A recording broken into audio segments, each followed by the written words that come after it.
삶의 행복을 주는 이야기 8월 30일입니다.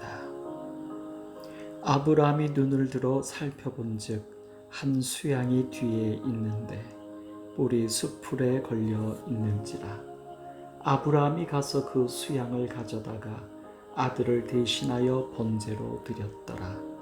창세기 22장 13절 오늘의 말씀입니다. 뿔이 숯불에 걸려 있는 수양을 발견하여 이삭을 대신해 제물로 하나님께 제사를 드렸습니다. 하나님께서 자기를 위하여 친히 준비하시리라는 아브라함의 믿음이 이렇게 응답되었습니다. 하나님께서 여러 차례 내 씨로 말미암아 창대케 하리라는 약속을 주셨음에도 믿지 못했던 자신입니다.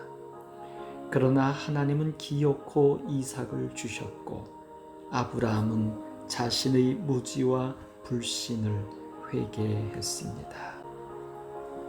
하나님께서 이삭을 제물로 바치라고 하셨을 때 아브라함이 아침에 일찍이 일어나 나귀의 안장을 쥐우고 두 사환과 그 아들 이삭을 데리고 번제에 쓸 나무를 쪼개어 가지고 떠나 하나님이 자기에게 지시하시는 곳으로 갔습니다. 아브라함은 거절은 물론 하나님께 묻지도 않았습니다. 아들 이삭을 바치라는 것은 하나님답지 못한 명령이며 이유도 또 어떻게 끝이 날지도 알려주지 않으셨습니다. 그럼에도 불구하고 아브라함은 하나님께서 생명의 주인이신 확신하기에 그저 순종할 뿐입니다. 목회 첫 해에 지구연합 예언전도회가 있었습니다. 예식장을 빌리고 특별 강사를 초빙하여 일주일간 다니엘과 계시록 세미나를 했습니다. 신문의 전단지로 여러 차례 홍보하고 지구 교회들이 70여 명의 새로운 구도자를 얻을 수 있었습니다. 그러나 목요일에 안식일 진리가 선포되고 침례를 호소하자 17명만이 결심을 했습니다. 그중 13명은 이미 각 교회에서 침례 공부를 끝난 새 신자들이었고 4명만 순수하게 전도회를 통해 결심한 것입니다. 50여 명의 분들은 이구동성으로 안식일을 포함하여 재림과 성소 진리도 옳은 것을 알겠다. 그러나 나는 지금껏 다니던 교회를 떠나고 싶지 않다는 것이었습니다. 그때 심각한 고민에 빠졌습니다.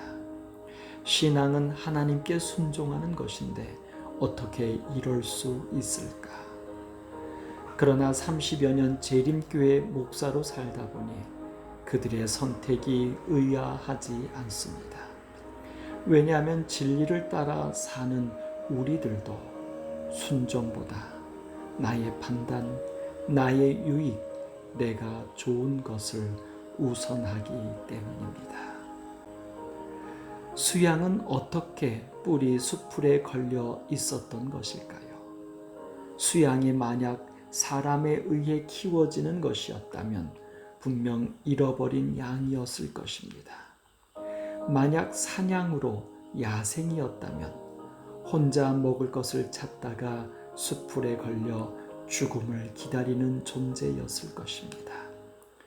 그러나 수양이 가리키는 세상 죄를 지고 가는 하나님의 어린 양이신 여자의 후손 예수님은 그렇지 않습니다. 아브라함의 믿음처럼 하나님께서 친히 자기를 위하여 준비하신 것입니다.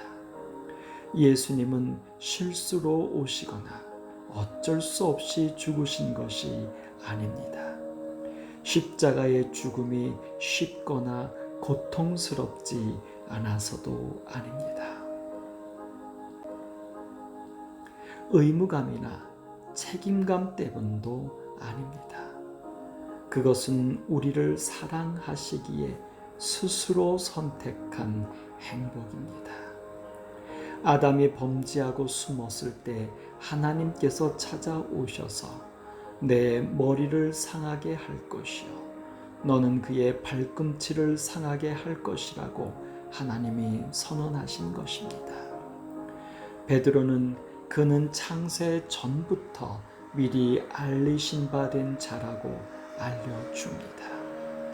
아브라함이 발견한 수양은 어떤 이유로든 의도치 않게 뿌리 숲풀에 걸렸겠지만 예수님은 그 스스로 창세 전부터 제물이 되기로 계획하셨습니다. 나를 위해 사랑에 매이신 예수님을 사랑합니다. 삶의 행복을 주는 이야기였습니다.